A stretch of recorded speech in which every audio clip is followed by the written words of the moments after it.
The first rays of morning sunlight filtered through the kitchen window of a modest suburban home in Mapleton, Pennsylvania, casting a warm glow over the worn wooden table where Elena Reyes hummed softly as she prepared breakfast for her family. At 36, her dark hair was pulled back in a practical ponytail, a few strands of premature gray weaving through it like silver threads in a tapestry. "Mom, you're doing it again," her 13-year-old son Miguel pointed out with a knowing smile as he slid into his seat at the breakfast table. Elena paused, wooden spoon in hand, suddenly aware that she'd been unconsciously singing a complex Bach aria. The melody had flowed from her lips without thought, like breath itself. "Old habits," she replied with a soft laugh that didn't quite reach her dark eyes. Her husband, Mark, looked up from his coffee with a gentle expression that held both love and a touch of sadness. He knew what those old habits represented, glimpses of a once promising future that had taken a different path. The kitchen walls held few clues about Elena's past, just one small, framed program tucked discreetly among family photos. It announced a recital at the prestigious Harriman Conservatory of Music, featuring Elena Reyes, piano soloist, performing Rachmaninoff's Piano Concerto No. 2. 14 years had passed since that night, which should have been the beginning of a brilliant career, not its end. "I'll be late tonight," Elena reminded her family, wiping her hands on a dish towel. "Thursday piano lessons at the community center." "Don't forget it's career day tomorrow at school," Miguel added. "Dad's talking about engineering, but you're still coming to play, right?" Elena nodded, though a shadow crossed her face. Teaching piano to neighborhood children and volunteering at the community center twice a week was a far cry from the concert halls she'd once been destined to fill. Yet she'd made her choice without hesitation when her mother's unexpected illness had demanded someone's full attention, and her younger siblings had still been in school. Family first. No regrets, at least none she'd ever voice aloud. That afternoon, while sorting through the mail, Elena froze as she spotted an elegant cream envelope bearing the distinctive gold H emblem of the Harriman Conservatory.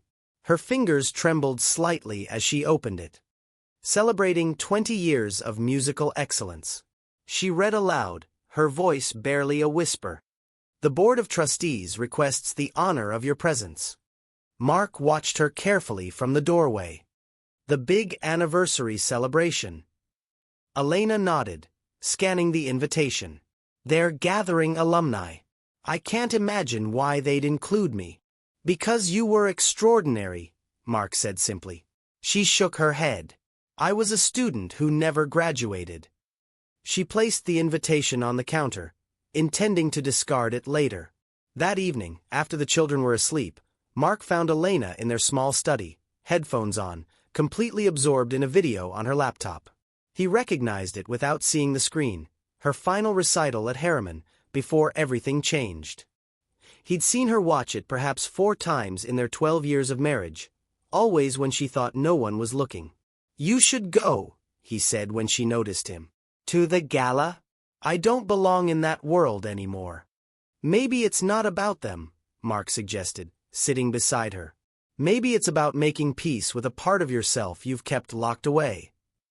Later that night, Elena found herself opening a weathered storage box in their garage. Inside lay sheet music, programs, and notebooks from her Harriman days. Her fingers traced the notes she'd once annotated with such care. Among them was a composition she'd written, never performed, never heard by anyone but her. In the stillness, she placed her hands on an imaginary keyboard, moving through the piece as if she were performing it. The music lived in her muscles, vivid and demanding, despite years of forced dormancy. The following morning, Elena found herself typing a response to the invitation. "Thank you for including me. I would be honored to attend." Her finger hovered over the send button for several seconds before she finally pressed it. Something both terrifying and exhilarating stirred within her. A door long closed was about to reopen. The evening of the gala arrived crisp and clear, the late autumn air carrying a hint of winter's approach. Mark helped Elena prepare, noticing her growing anxiety as she smoothed the simple black dress she'd chosen, the only formal attire she owned, purchased years ago for a cousin's wedding.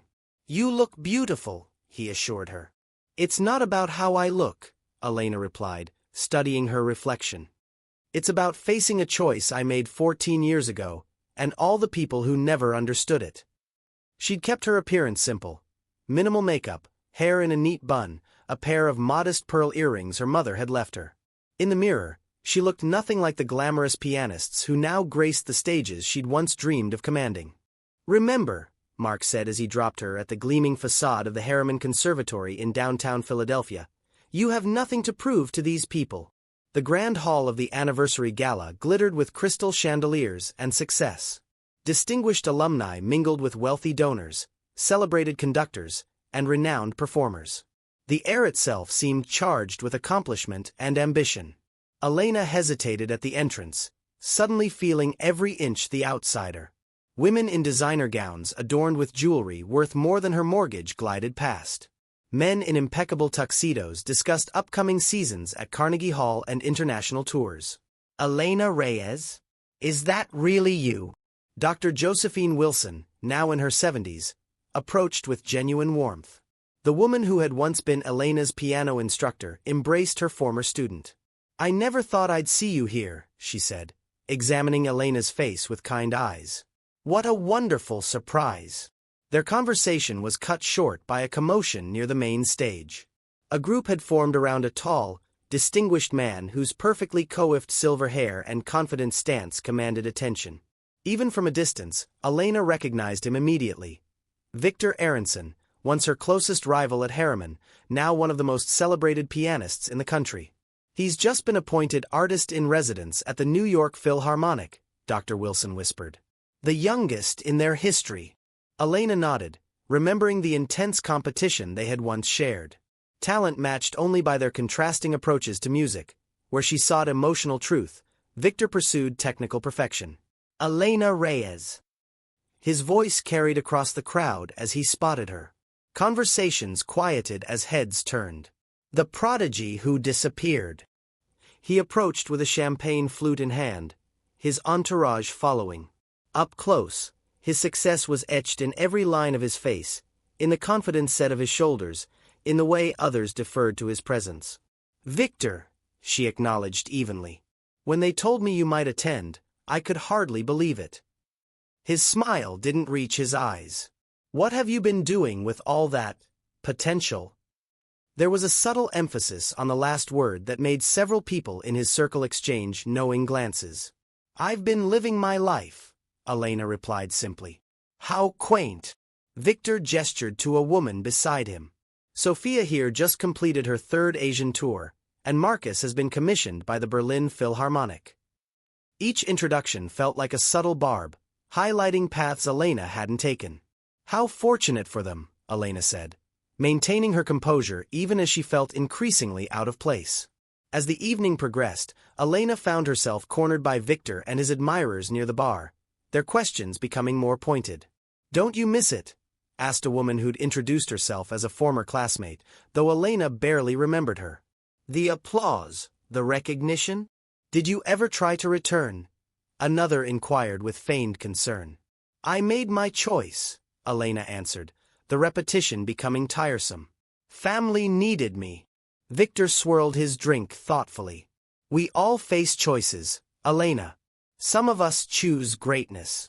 The quiet contempt in his voice stirred something in Elena, not anger, but a sadness for what he failed to understand about her decision. The formal program began with speeches celebrating the institution's legacy. Distinguished alumni were acknowledged, thunderous applause following each familiar name. From her table at the back, Elena watched silently. Then Victor took the stage as the evening's honored speaker. His charisma was undeniable as he spoke of dedication, sacrifice, and the pursuit of musical excellence. "Talent," he proclaimed, scanning the room, "is nothing without the courage to pursue it relentlessly." His eyes found Elena in the crowd. Some among us had that talent, but lacked the commitment to see it through. A murmur rippled through the audience as several people glanced in her direction. "In fact," Victor continued, his smile turning predatory, "we have a unique opportunity tonight. Among us is someone whose hands once promised greatness, before she chose obscurity." The spotlight swung wildly before finding Elena, illuminating her startled face for all to see. "Elena Reyes," Victor announced, extending his hand toward the stage. "Perhaps you'd honor us with a piece. Show us what might have been." The request hung in the air, wrapped in the guise of an honor but transparent in its cruelty. Around her, faces turned with curious expectation, some with sympathy, but others with undisguised schadenfreude, eager to witness the humiliation of a woman believed to have wasted her gifts. "I didn't come here to perform," Elena said, her voice steady despite her racing heart. "Come now," Victor pressed, his voice carrying through the microphone. "Surely you remember how? Or has domestic life erased even that?" Laughter rippled through sections of the audience. Not everyone, but enough to sting. Dr. Wilson rose from her seat, indignation clear on her face, but Elena gently touched her arm. This moment of mockery had been building all evening. Perhaps all 14 years. "One piece," Victor insisted, his challenge clear. "Unless, of course, you can't." Elena felt dozens of eyes upon her, some sympathetic, most curious, and several, including Victor's, gleaming with anticipated satisfaction at her expected failure. She thought of her children at home, of Mark who believed in her talent even when she'd locked it away.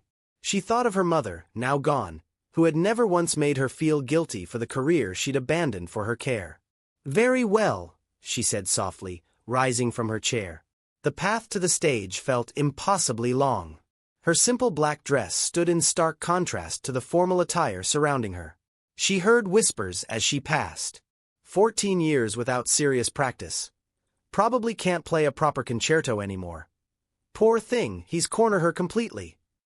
Victor stood center stage, his expression one of feigned collegial welcome.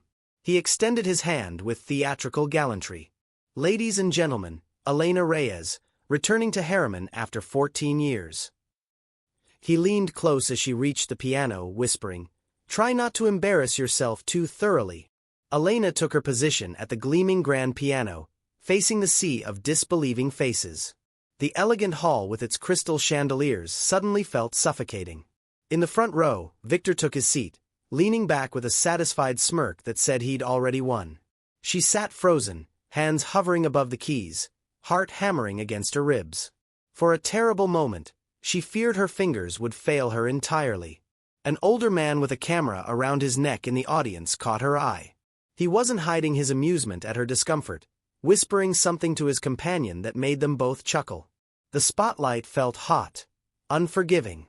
Elena closed her eyes briefly. In that darkness, she wasn't in a hall full of judgmental former peers.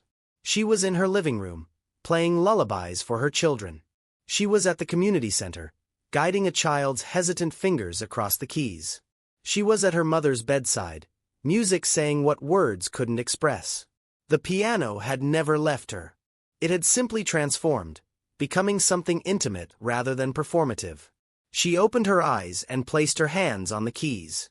Rather than choosing Rachmaninoff or Chopin, the virtuosic showpieces her former classmates might expect, her fingers began to move through the composition she'd written 14 years ago, the one no one had ever heard.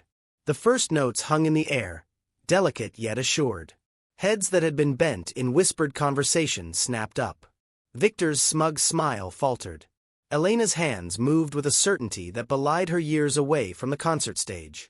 The piece began simply, almost tentatively, like the first raindrops before a storm. Then it built, layer upon layer, technically demanding yet emotionally resonant in a way that silenced every murmur. The technical prowess was impressive enough. Her control, her nuance, her seemingly effortless navigation of the complex passages she herself had written. But it was something more that captivated the audience.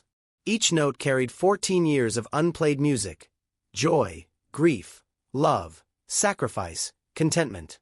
Her hands told the story not just of the composition itself, but of Elena Reyes, a woman who had chosen a different kind of fulfillment than the one expected of her. In the front row, Victor sat rigidly upright, his expression transitioning from disbelief to shock. The man with the camera who had laughed at her moments before now leaned forward, his mouth slightly open in astonishment. Dr. Wilson pressed a handkerchief to her eyes, witnessing the full flowering of a talent she had recognized decades ago. Throughout the room, faces registered the collective realization that they were hearing something extraordinary, not just technically accomplished, but profoundly moving. As Elena approached the composition's emotional climax, Her hands moved with a power and assurance that seemed impossible after so many years away from serious practice. The final passage rippled through the hall with crystalline perfection, carrying both technical brilliance and heart-wrenching emotion. Then silence. 4-3 heartbeats. No one moved. No one breathed. The spell her music had cast remained unbroken. Then Dr. Wilson rose to her feet, tears streaming openly down her face, and began to applaud. Like a wave, others followed. First a few, then dozens, then the entire assembly rising in a standing ovation. Thunderous applause echoed through the grand hall. Several of the professional musicians present appeared genuinely moved, nodding in respect. Critics who had attended as guests exchanged meaningful glances, already mentally composing the articles they would write. Even Victor's inner circle broke ranks, caught up in the genuine artistic moment they had witnessed. Only Victor himself remained seated, his face a complex mixture of emotions, admiration warring with the disintegration of his narrative about her.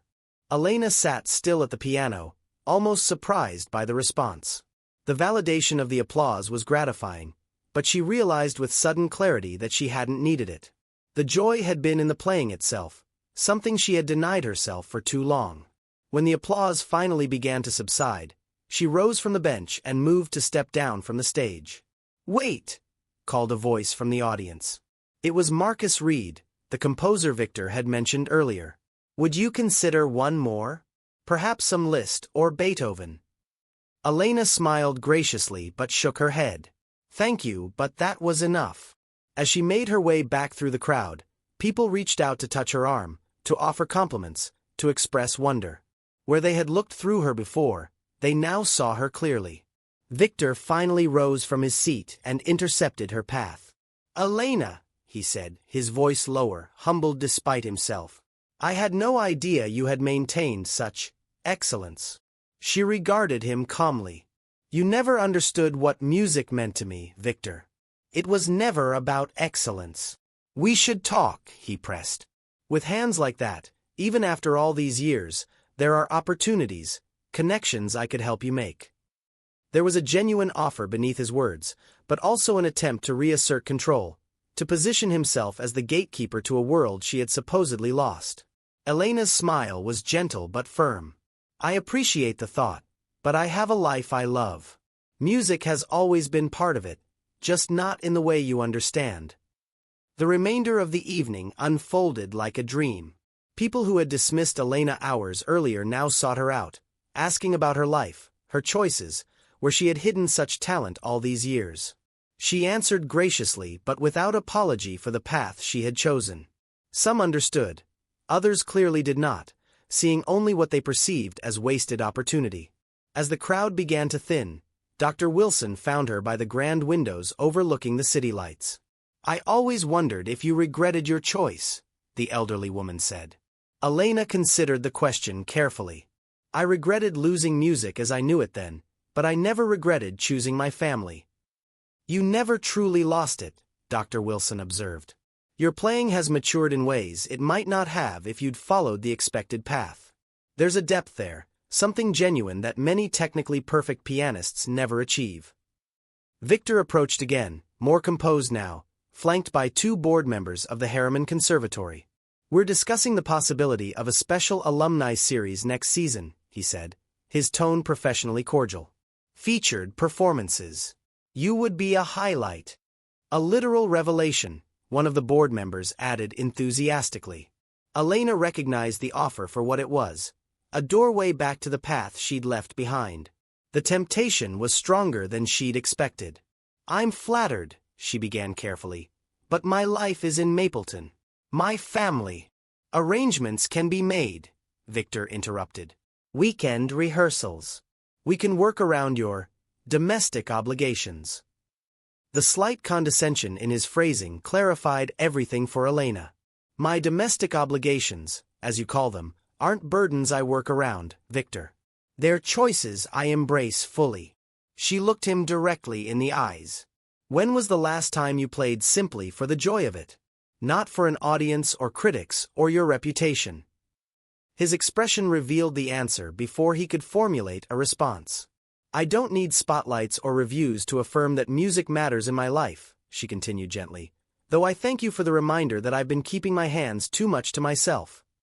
As she prepared to leave, Dr. Wilson pressed a business card into her hand. The Regional Youth Orchestra is looking for an artistic director, she said. 2 evenings a week. Something to consider. On your terms. Elena looked at the card, a warmth spreading through her at the thought of working with young musicians, helping them find their authentic voice at the keyboard. I might just do that, she said. Outside, the autumn night air felt fresh and clarifying. As she waited for her rideshare, Elena's fingers moved slightly at her sides, playing an invisible keyboard, not Rachmaninoff or Beethoven, but the simple melody she'd composed for her daughter's 5th birthday last year. Mark was waiting up when she arrived home, his expectant expression asking the question before he could. It was illuminating, she said, sitting beside him on the couch. She recounted the evening, the initial dismissal, Victor's public challenge, and what had followed. As she described the performance, her eyes grew bright with rekindled passion. They offered me opportunities, she concluded. A chance at what might have been. And Mark asked carefully. And I realized something. Elena took his hand. I don't want what might have been. I want what is, with a little more music in it. 6 months later, Elena stood in the newly renovated music room of the Mapleton Community Center, surveying the space that would soon welcome the Regional Youth Orchestra she now directed. On her desk sat a framed review from the Harriman Gala that had circulated widely in musical circles, describing hands that speak with rare emotional truth. But more meaningful was the composition notebook beside it, filled with new music she was creating, pieces that blended her classical training with the life wisdom she'd gained away from the spotlight. In the rehearsal room, her daughter Sophia was picking out a melody on the piano, showing the same natural talent Elena had at her age. Mom, Sophia called. Can you help me with this part? Elena smiled, recognizing that her legacy would not be measured in grand performances or critical acclaim, but in moments like these, sharing the pure joy of music with those she loved most. She sat beside her daughter on the bench and began to play, her hands moving with the same passion and precision they had in the grand hall with its crystal chandeliers. Some choices, she reflected, weren't about what you give up, but about what you gain instead. The music they created together filled the simple community center room, not with the echoes of what might have been, but with the authentic beauty of what was, and what could still be.